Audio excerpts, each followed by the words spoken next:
One game, two incidents, and suddenly the entire country is talking about the WNBA again, but not for the reasons the league would want. What happened Saturday between the Indiana Fever and the New York Liberty wasn't just another basketball game. It was a masterclass in exactly what has made Caitlin Clark the most talked about, most watched, and most controversial figure in women's sports today. Two separate situations unfolded on that court within the same 40 minutes of basketball, and together they painted a picture so clear, so consistent with everything that has come before it, that even casual observers couldn't look away. One involved a hand to the face. The other involved a technical foul that, when you understand the sequence that produced it, will make your jaw drop. And in the middle of all of it, a post-game press conference moment that turned a basketball controversy into a full-blown social media firestorm. This is the full story, and once you understand both incidents together, not separately, but as a complete picture, you'll understand exactly why this situation has climbed all the way to the United States Congress and the desk of the NBA commissioner himself. Breanna Stewart is one of the best players in the WNBA, two-time champion, former league MVP, a cornerstone of the New York Liberty franchise. Nobody who watches women's basketball seriously questions her talent or her standing in the sport. That context matters because what happened during Saturday's game involving Stewart and Caitlin Clark isn't really a question of character. It's a question of rules, review standards, and whether this league applies them consistently when the player on the receiving end happens to be its most commercially significant athlete. During live action in the Liberty game, Stewart made contact with Clark that observers across the board are describing as an eye poke. Now, let's be precise about this, because precision matters when the social media conversation around it gets loud and fast. This was not a deliberate standalone act of targeting. It occurred within the flow of competitive basketball, bodies moving, arms extended, the kind of physical proximity that professional basketball produces constantly. That distinction is real, and ignoring it would be dishonest. But here's what that distinction does not do. It does not remove the play from the category of contact that the league's own flagrant foul review process was specifically designed to examine. The location of the contact is everything here, a hand to the face, specifically contact directed at a player's eye. That is precisely the category of play that replay review exists to assess, not because of intent, but because of location and potential for harm. The question the league's officiating structure is supposed to answer in a situation like this is simple. Did this contact, wherever it sits on the intent spectrum, meet the threshold for flagrant foul designation under the standards that exist to protect player safety? The widespread and well-founded observation being made by anyone who has reviewed the footage is that it should have, and the fact that it apparently was not reviewed, was not flagged, and was not designated as a flagrant foul raises the exact same accountability questions that have been surfacing around officiating decisions involving Clark since the very beginning of this season. This wasn't a close call buried in the chaos of a fast break. This was contact to the eye of the most watched player in the sport, and the officiating crew let it pass without the review the league's own rules seem to require. That alone would have been enough to generate significant conversation. But then came the post-game press conference. When Breanna Stewart sat down in front of reporters after the game, she knew what was coming. The footage had already been circulating. The question about the contact with Clark was inevitable, and when it arrived, Stewart made a choice. She declined to answer, refused to address it, shut it down entirely, and moved on. In a vacuum, a player choosing not to engage with a specific question in a post-game media session is not necessarily remarkable. Athletes decline questions all the time for all kinds of reasons. But this situation does not exist in a vacuum. It exists within one of the most intensely scrutinized, most documented, most institutionally acknowledged officiating controversies in the history of women's professional basketball. And within that context, Stewart's non-response didn't land quietly. It landed like a thunderclap. Social media picked it up within minutes, and not just the casual basketball corner of social media. The full, enormous, deeply engaged audience that Caitlin Clark has brought to women's basketball over the past 2 years. This is an audience that has been following every incident, every post-game exchange, every officiating decision involving Clark with a level of attention and retention that is genuinely unprecedented for the WNBA.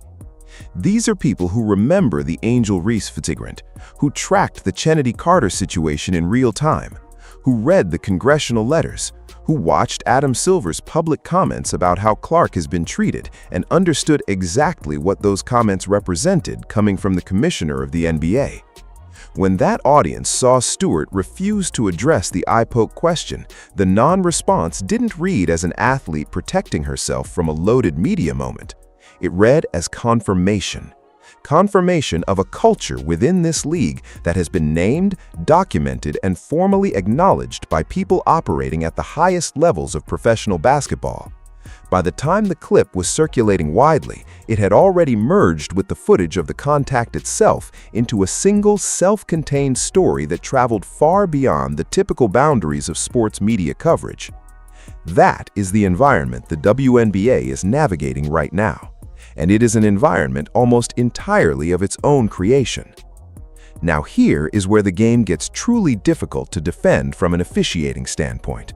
Because the Breanna Stewart situation, as significant as it is arguably not even the most damning thing that happened to Caitlin Clark in this game. That distinction belongs to a sequence involving Jonquel Jones, a moving screen, and a technical foul. And when you hear this sequence laid out plainly, step by step, you will understand immediately why it has become one of the most discussed officiating moments of this WNBA season. Jones set a screen on Clark in the game. Observers who have reviewed the footage characterize it as a moving screen, meaning Jones was not stationary when the contact was made, which would make it an illegal screen under the league's own rules. Clark absorbed that contact, hard contact, the kind that registers physically and demands acknowledgement. And when it was over, no foul was called. The screen, moving, illegal by the standards of those who have reviewed it, drew absolutely nothing from the officiating crew. What happened next is the part that matters most. Clark, after absorbing this contact from what should have been a called foul, reacted. She communicated her frustration to the referee. She expressed, verbally, in the way that players in every professional basketball league on earth do constantly, her reaction to what she had just experienced. And the referee's response? Technical foul, on Clark. Read that sequence one more time and let it fully register. An illegal screen makes hard contact with Clark, no call. Clark reacts to the uncalled contact. Clark gets a technical foul. The action is rewarded with silence. The reaction to the uncalled action is punished with a technical that now sits in the official record and counts toward a suspension threshold. This is not a matter of interpretation or subjective officiating judgment. The sequence is observable, documented, and represents a consistency problem that is genuinely difficult to explain in any framework where the same standards apply to every player on the floor. You can debate the intent behind Stewart's eye poke. You cannot debate the structure of what happened with Jones's screen and Clark's technical. The math is right there. Illegal action equals no call. Reaction to illegal action equals technical foul. Here's the thing about each individual incident involving Caitlin Clark and questionable officiating decisions. None of them exist alone anymore. Not since Adam Silver stood in front of cameras and acknowledged, in the careful but unmistakable language of someone choosing their words with intention, that Clark has not been treated appropriately.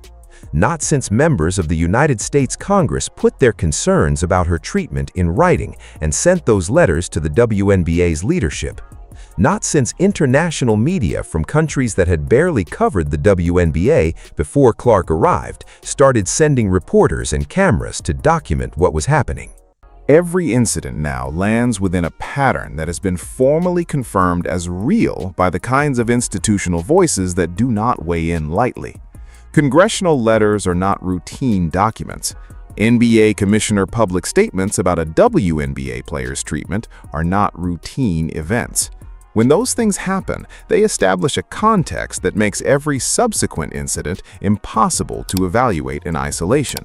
The audience following this story doesn't allow it. The media covering it doesn't allow it. And frankly, the documented history of the season doesn't allow it either. What Clark is navigating right now is an officiating environment where the pattern of outcomes, not intentions, not individual referee decisions, but observable outcomes across dozens of games, consistently produces results that disadvantage her in ways that wouldn't survive scrutiny if applied to any other player with her commercial significance and viewing audience. That's a strong statement. It's also a statement backed by a record that has been built in public, in real time, and confirmed by voices that carry institutional weight.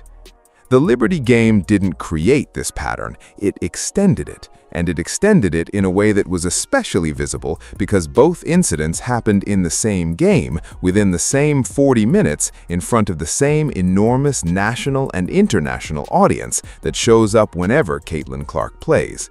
Something did change in the second half of Saturday's game. Anyone who watched it saw it. The officiating approach visibly recalibrated. The Fever started getting calls. Clark started getting to the free throw line. The physical environment of the game, which had been noticeably uneven in the first half, became more equitable in the final 2 quarters. That shift was real, it was observable, and it almost certainly reflects whatever internal pressure the public commentary from Silver and others has generated within the WNBA's officiating structure. But here is what that second-half correction absolutely cannot do. It cannot erase what already happened. The technical foul against Clark for reacting to an uncalled moving screen is already in the books. It already happened. It already counts. It already sits in her accumulating total toward whatever threshold brings a suspension into play. The recalibration that came in the third and fourth quarters does not reach backward into the first half and remove that technical from the ledger.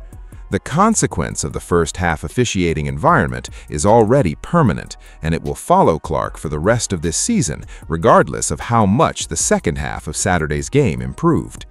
That's the part of this that observers who are paying close attention find genuinely alarming. It's not just that bad calls happen in every sport, at every level, to every player. It's that the bad calls involving Clark have a consistent directional pattern. They pile up, and the accumulation of that pattern in the official record has real-world consequences for a player who has done nothing to deserve them. The second half was better. The second half should have started in the first quarter, and the technical foul that shouldn't exist would not exist if the same standard that apparently governed the second half had been in place from the opening tip. Let's talk about the audience for a moment, because the WNBA's leadership needs to understand something about the people who found their way to women's basketball through Caitlin Clark and what those people are paying attention to. This is not a passive viewership. The audience that arrived with Clark is engaged, organized, and attentive in ways that are genuinely new for this league. These are people who pull receipts, who timestamp footage, who cross-reference current incidents against documented history from earlier in the season. When something happens to Clark on the court, the reaction is not just emotional, it is analytical. Clips get slowed down, rules get cited, precedents get compared. By the time a post-game press conference is over, the footage has already been examined by hundreds of thousands of people who know the rules well enough to evaluate what they're seeing. That is the environment the WNBA is operating in now, and the strategy of hoping that individual incidents fade from attention, of waiting out the news cycle, of offering no official response and trusting that the story loses oxygen, that strategy does not work in this environment. It has not worked all season. It will not work going forward. When Stewart declined to answer the eye poke question, that non-response was clipped, captioned, and distributed across platforms within the hour. Not because people were looking for reasons to be angry, but because an enormous audience had been primed by months of documented incidents to understand exactly what a post-game accountability refusal means in this specific context. The non-response became content. It became evidence. It became part of the running record that this audience maintains with a discipline that most professional sports organizations are not accustomed to facing. The league cannot outrun this. The audience is too large, too engaged, and too well-informed. The only path forward is the one Silver already publicly identified: genuine, consistent, structural accountability in how this league's officiating standards are applied to every player on the floor, including and especially the one whose presence has made this league impossible to ignore. So here is where Saturday's game leaves us. Two incidents. One involving contact directed at Clark's face that should have triggered a flagrant review and did not. One involving an illegal screen that should have drawn a foul, drew nothing, and then produced a technical foul against Clark for reacting to the uncalled play. One post-game press conference in which the player involved in the face contact declined to address it publicly, and one second-half correction that arrived too late to undo the first-half damage already sitting in the permanent record. Together, these four things represent a complete snapshot of what a single game involving Caitlin Clark looks like from an officiating and player accountability standpoint, right now, in this moment, in this season. It is not an ambiguous snapshot. It does not require creative interpretation. The sequences are observable, and the outcomes are documented. The WNBA has the footage. It has the institutional pressure from Silver's public statements. It has the public record built across an entire season of documented incidents. It has the congressional correspondence. It has the international media coverage. And it has an audience of millions of people who are watching, specifically and deliberately, to see whether the league's response to its most visible officiating controversy will match the seriousness of the attention it has generated. The Stewart situation and the Jones situation from Saturday add two more data points to the line that has been trending in the same direction all season. Physical contact involving Clark without appropriate officiating response, a post-game accountability refusal, a technical foul against Clark for reacting to an uncalled violation rather than the violation itself. The line is clear. The direction is consistent. Whether the league will finally respond with the consistency and accountability this situation demands, that's the question. And given the size of the audience watching for the answer, it is not a question the WNBA can afford to leave unanswered much longer. Every game now is a test, and right now, the league is still failing it.